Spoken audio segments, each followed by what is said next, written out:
Uva nimba hari inzira kurangwa n'inzara muri iyi si ni iyi ngiyi izahura kandi n'uyu munsi niri bugusiga amahoro. Iriya arasohoye ntigusiga ubundi awupfira nibwo twicwa n'inzara kandi wanyu umwejeje. None nimba twejeje genda uzane turye. Genda nzane turye ku mbuto wabahaye se? Oya. Ku murima wahinze se? Oya. Uruhare rwawe nibura se mu isarura. Reka ye. Oya. Ni gute umbaza ibyo woreza we nta wanyu ubundi ufite? Yego ndahafite. Ariko baranyirukanye. Gisubwirwa n'iki ko nge batanyirukanye?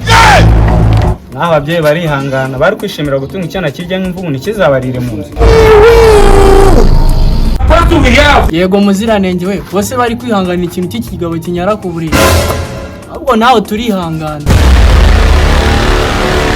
Se mwana mwagiye mwana kabanga nago muzi ko duteye ku muhanda. Gutura ku muhanda se byatubuza kwivugira tuba tugomba kuvuga nago turi ibirari. Erega mwasakuje mwabwano turusaku rwabarenze ngo muri kuburana. Nta muntu namukwa.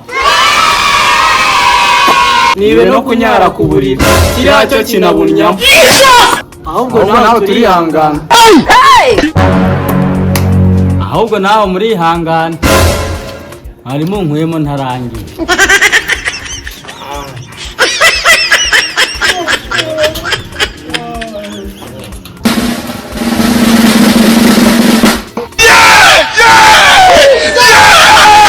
Mwana uyu munsi turi burya. Ejo se ho twarari. Wakumva avuga ko turi burya akagira ngo n'ubundi dusanzwe turi. Mani mfite agatekerezo. Aha wabona turi.